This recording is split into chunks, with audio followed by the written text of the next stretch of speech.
Hey Canucks fans, what storyline or storylines are you most interested in for the rest of this season and the off season? I'm Clay Emo. I'm at Canuck Clay on Twitter. I'm at Clayton Emo on Instagram. I'm the founder of the GLCPC, the Good Looking Canucks Positivity Club. This is my Canucks take all in one take. It's Clay's Canucks commentary for Friday, March the 26th. This is where you get Canucks insight that's positive and timely.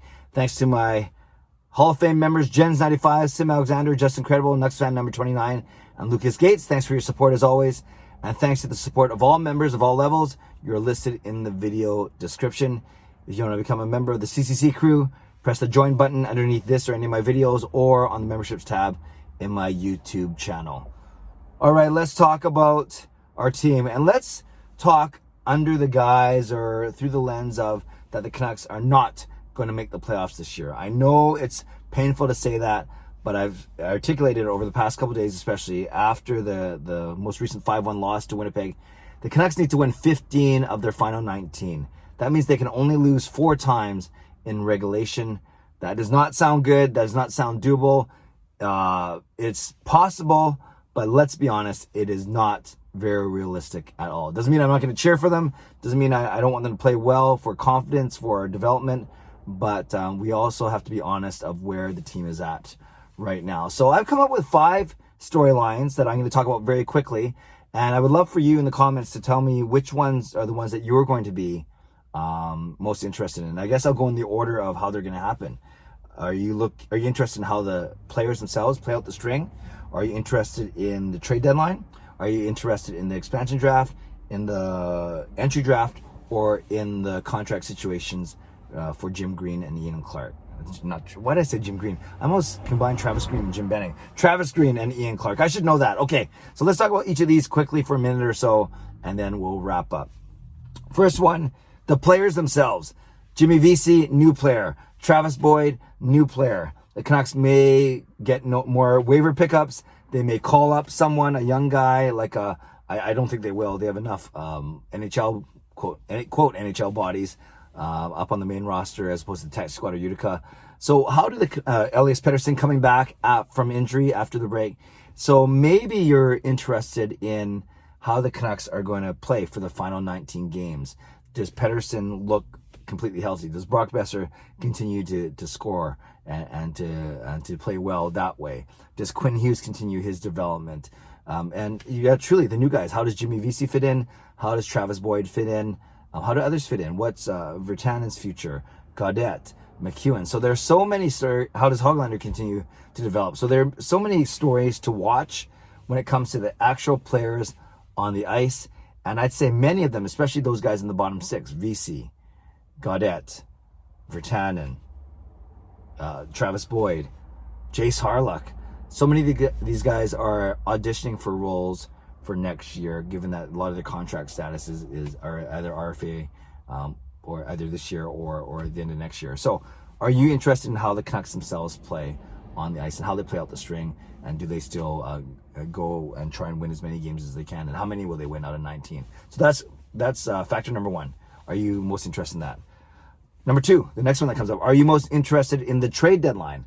And we talked about this a lot before. It's going to be a buyer's market. So I don't think there's going to be a lot of trades given just the situation of COVID, quarantine, all that kind of thing. But obviously there will be some buyers who are looking to shore up their rosters for deep playoff runs.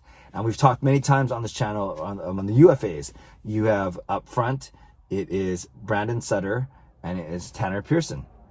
And then on the blue line, it's Edler, Hamnick, and Ben. Now, some of these guys have some forms of either full or partial no movement clauses, no trade clauses, but you can always go to them and ask them to waive. I've talked very quickly how I don't think Edler's going anywhere. He probably won't want to waive. Ben and Hamnick, it would make sense. Depth parts for a team that want to go deep. Pearson's injury doesn't help a lot, and Sutter, I think he would be an asset to a team trying to make a deep playoff run. So are you most interested in the trade deadline, and how active do you think the Canucks will end up being in a year where there's likely not going to be a lot of activity compared to other years? So that's the second thing, trade deadline. Number 3, are you interested in the expansion draft? Now this one's exciting. Haven't seen this for 4 years since Vegas came in the league.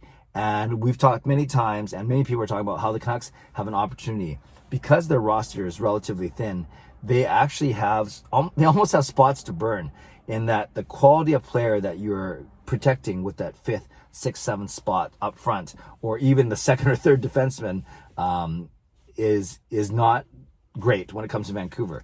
So they have an opportunity to go to a team who is going to have problems, issues protecting everyone they want to, and say, hey, Team X, you are likely going to have to expose this forward and lose them for nothing to Seattle.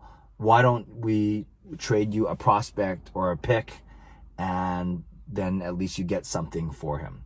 Or Team Y, it looks like you won't be able to protect all your defensemen. Here's a prospect or a pick, and at least you're not losing that guy for nothing to Seattle. So the Canucks have an opportunity because, as we've talked about many times, like I said, once you get past the big four of Besser, Horvat, Pettersson, Miller up front, and then Juolevi and Schmidt on the blue line, there are spots there where we can actually trade with other teams, still protect the asset that we get, and yet that other team doesn't lose that asset for nothing. So are you most interested in what the Canucks do at the expansion draft?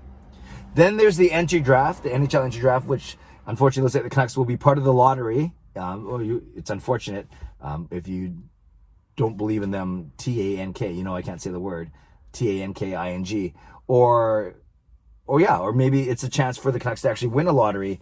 And remember, you can't move up more than 10 spots, but if they finish in the bottom 10, which likely they will have a chance to win the draft lottery. So maybe that excites you. Maybe even though it's a year where a lot of the prospects aren't playing as much as they used to, they're still going to be good players. And maybe there's a chance to pick up an Owen Power or a Luke Hughes or other guys who I don't know because I don't really know prospects that well. But maybe you're most interested in the NHL draft. And lastly, finally, maybe you're most interested in the future of our coaching staff. Of note, Travis Green, not Jim Green, Travis Green and goaltender coach Ian Clark are both on expiring contracts. And we know how good of a job Ian Clark has done with Jacob Markstrom, now Thatcher Demko, Braden Holtby, maybe we're still trying to figure out. And we definitely know how good the Canucks can play under Travis Green. And I've talked about many times how he's well respected by the organization. Obviously, he's well respected throughout the league, and he's considered a younger, up-and-coming coach. So is it purely a money issue? That's why they haven't signed him yet? Or is there something else going on? So maybe that's the storyline you're most interested in. So all to say, when I look at those 5 storylines, there's a lot to keep an eye on. Even if the Canucks aren't battling for a playoff spot, there's a lot to keep an eye on. And I would love to know from you, which storyline or storylines are most prominent, are you most interested in? Is it the way the Canucks players play out the string? Is it the trade deadline? Is it the Seattle expansion draft? Is it the NHL entry draft? Or is it the contracts of Travis Green and Ian Clark? So lots to talk about. Leave a comment below. I love to read, react, and reply as always. Looking forward to releasing a couple fun videos over the weekend. And I have some hockey YouTube friends joining me on one of them. Hopefully I can finish it up today and release it tomorrow. But it might be not till Sunday, but we'll see. But look forward to this one. It is a good one. It's kind of a little different than what I'm used to doing. So look forward to that. Subscribe if you'd like to. Like this video if you'd like to become a member of this channel if you'd like to. Stay safe, stay healthy, take care of yourselves, and take care of each other. Have a great day. God bless, and go Canucks go.